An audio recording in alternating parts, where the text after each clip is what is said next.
Good morning. So, in my daily journaling today, again, I want to come back to talking about NICU for a few. I want to start a conversation and I want to create a safe place for people to talk about their experiences and what they went through and give women a place to decompress and try to process everything that they went through, or that they're going through, or even a place that people are curious about NICU beforehand. I know that people try to understand what they don't understand and they look for solid information to try to come to conclusions and that sort of stuff. And so all I would love is just to create an amazing space for women to start healing and even men to heal from what they just survived, basically. Like the survival of trying to get your child home, like this child that everyone's prayed for, and you have this sweet baby and just all of what happens. And I always try to tell parents, especially with babies that are born before term, like super early, like 22, 23 weeks, 24 weeks, that like really NICU kind of is like a roller coaster, that you really never know what's coming and you can't totally prepare yourself for what's going to happen. And there's going to be times where neonatologists come in and they have to make decisions where they have to push and nudge the baby a little bit because we have to see what they can do. And we have plans in place to try to help them once we push, if it's too much, to move backwards. However, like, I don't know if we come in and make that really understood, because I sat with a dad one time who made himself feel really bad because he was working in a part of where they were staying and he had been bedside this whole time, and then the last couple of weeks he hadn't been bedside as much, and then his son seemed to go backwards and they had made some changes, and so he just felt super guilty because he hadn't spoken up. And that broke my heart, literally, because I'm just like, we have to explain things better and more, and life is just, we don't talk anymore. We don't have conversations. We don't allow for curiosity. We don't allow people to ask and talk through things. The quick dismissive way is like, I don't know. Okay, well, help me understand why we don't know.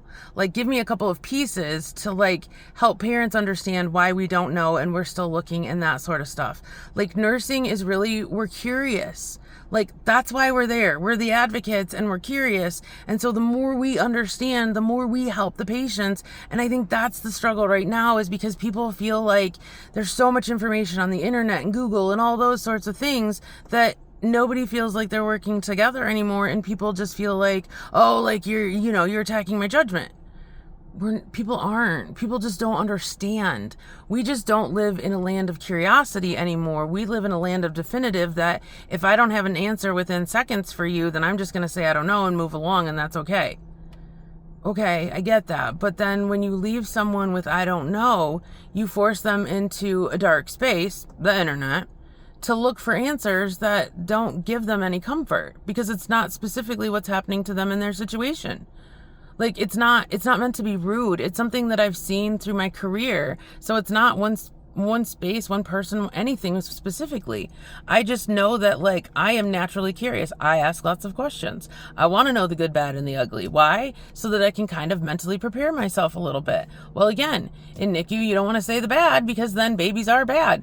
I literally got to a point where I, with my primaries, teach my parents and my primaries that when they ask how their child is doing, I say, if they are having a good day, I say they're appropriate.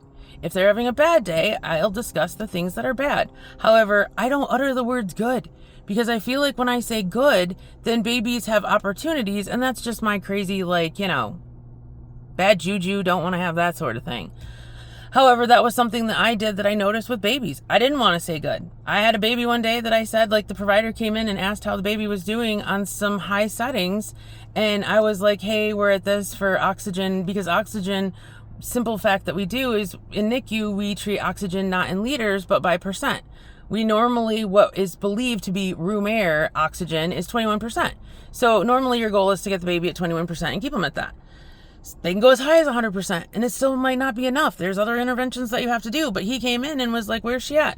I was like, oh, she's at this. He's like, oh, that's better than what I thought it was. By the end of my shift, that sweet, sassy little human was above what he had said. So she went the opposite way. And so in my bad juju-ness, or whatever we want to call it, it's just interesting because it's like, I am a talker. I like to talk out loud. I like to learn out loud. One of my friends, Diana, said that I talk out loud, I think out loud, because it helps me sort my thoughts. Like, I have ADHD. I didn't find that out until like I was 46. Shocker. People around me are like, yeah, no kidding. And I'm like, nobody else could have clued me into this? So I share more information in hopes that some of what I say fills in a gap. I'm not saying it's an answer. I'm just trying to share information as a comfort of things that I've noticed, of patterns that I've seen. With providers, I ask questions and I ask for boundaries in a sense of like, hey, this is happening, this is happening, this is happening. So then when they come back and okay, if I'm concerned, then I say, when should I be concerned? Because if they're not, then I want to know, and I want to shift my focus, my anxiety, what I'm worried about. Because me sitting there freaking out for hours on end because they're not doing anything is silly, because it's like they have certain parameters. So if I ask them what their parameters are for when we start to be concerned, then it helps me focus in and be a better nurse in my care with the patient. Then I'm not worried every single time about what happens every single second. But then I can also communicate with parents when things seem like they're off and they're not bad. I can help parents talk through some of that stuff. I treat myself not only am I a NICU nurse, but I'm kind of like a NICU therapist for the moms, right? And the dads and the people that are in the room, people that want to listen to me. I always come in the room and I'm like, I'm a talker. I talk a lot. When I talk, it's not about me and my personal feelings. It's about, hey, I'm going to answer some questions and I'm going to bring you into cares and that sort of stuff. And that's just me. I introduce myself and I say, if I say too much, let me know and I'll stop.